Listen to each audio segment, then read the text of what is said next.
Hi, so I'm back and I want to talk to you today about not four, two books. One is The Correspondent by Virginia Evans, and the other one is my book, White Dan for 200. Of course, my goal is to always market my book, but let me tell you, I am an avid reader. This is how I learn and how I live. I read. It's been my dream to sit and read 6, 7 books a week all my life. I was a wonderful reader as a child, as I bet you were, and it never stops. So let me talk to you first about a book I've just finished. Finally, The Correspondent. I loved it. Now, I had been drawn to it because, of course, it was an international bestseller after a very slow start. Now, it's a debut novel just like mine is a debut novel. But of course, mine hasn't done what The Correspondent did. So I was like, what is it about The Correspondent that made this book soar? Well, first of all, let me just say it's a very good book. I really like it. I didn't think I could get into the style of letter writing books that, reading letters, what is that going to do? But, it delved into some very light, funny places because this woman writes letters to people that you think, oh, really? She wrote a letter to Ann Patchett? Okay. She wrote a letter to Joan Didion? Okay. And to, letters to the editor and to people that she just met once and to this, bill collector that she got to know. It's just, it's divine. But she also delves into grief and loss, and the book is very intense and heavy at times. So it gives you a full exploration of the human experience. And it's about a woman in her late 70s. And she has issues with her daughter. She has health issues. It's just, there's so much packed into this book in these letters, and the letters just reveal so much. And so I ended up loving this book. Okay. What my book has in common with that is that we're both talking about a very old person who's going through the end of life kinds of regrets and things like that. Okay, there's a big difference between the styles of the book. Mine is not a letter writing book. Mine is a narrative. They're both fiction. I'm an older writer starting out to write my debut novel after a long life of reading and writing and producing theater and writing plays and all that. Virginia Evans is a pretty young woman, and she has been trying to write books for years. Finally, during COVID, she sat down and was able to get this book out. Now, she did go and find a traditional publisher. Penguin Random, okay. She got a literary agent, yes. My mistake. This is something that I want to share with you all. I regret that I did not go the traditional publication route. I loved the woman who published my book. She was awesome, but it's a hybrid publisher that I chose to use. So that's basically self-publishing. It's looked at as self-publishing.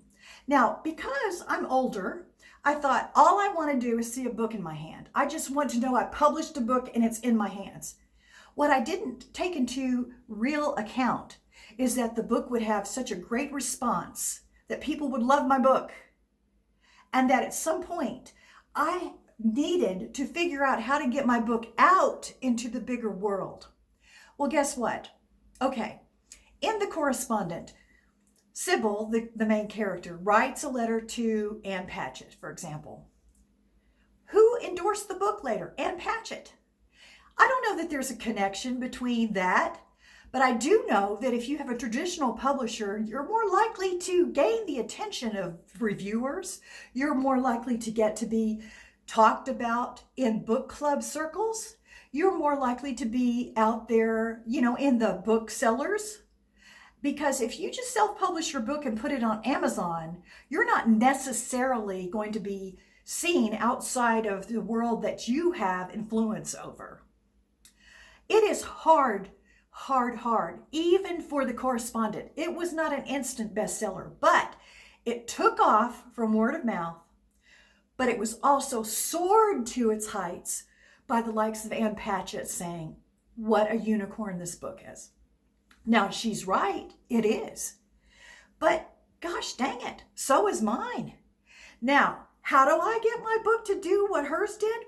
Well, it's too late for that, probably because I didn't go the traditional publishing route, because I am not on Ingram Spark where I can get into the doors of all the indie bookstores.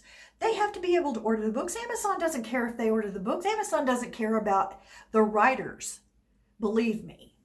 They are the biggest bookseller in the world. That's what they care about. They are, what would we do without them? What would we do without them as writers? The thing is, if you have any inkling that you've written a really, really, really good story, a really good book that's well written, well put together, my God, please do yourself a favor, no matter how old you are. Go out there, find a literary agent, find a traditional publisher, and do the book right. Because if you don't, after 6 months, you're still trying to market your book outside of circles that you have no influence over, people you don't know. Book clubs are everywhere. They haven't heard of me. They haven't heard of my book. How you get it out there?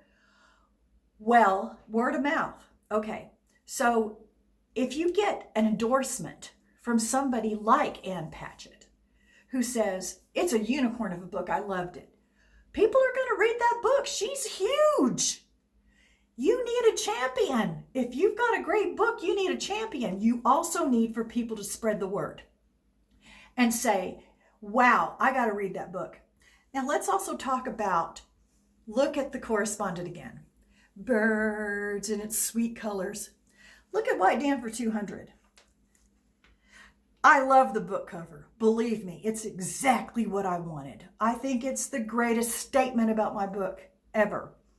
But, you know, I could have used a lot of opinions about how to market the book, how to put the book out there and to make it look in its best light, how it could appeal to more and more and more people. I could have done that. Did I do it? No.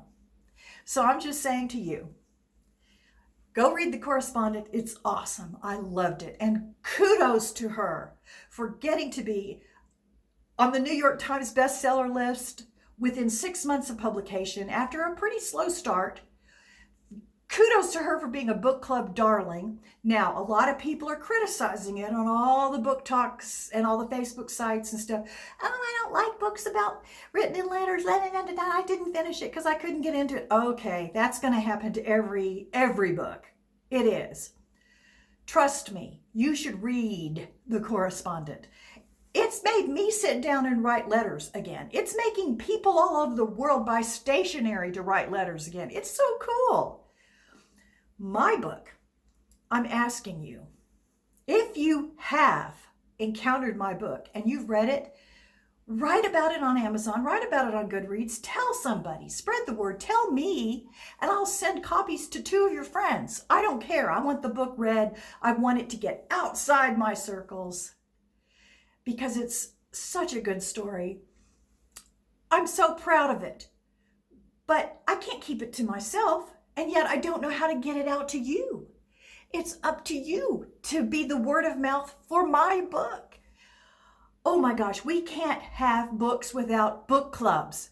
We can't have books without readers spreading the word.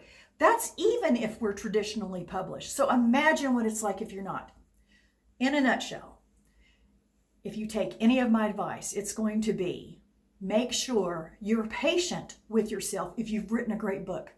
And say, doesn't matter how old I am. Yeah, I want a copy in my hand before I get too old. And no, I don't know if I want to go through a bunch of rejection letters and queries and all that stuff. Forget that. Do it. Go for traditional publishing so that you can get some help getting your book out into the world and out into the outer circles. Anyway, enough said. I want you to subscribe, like, comment, buy the book.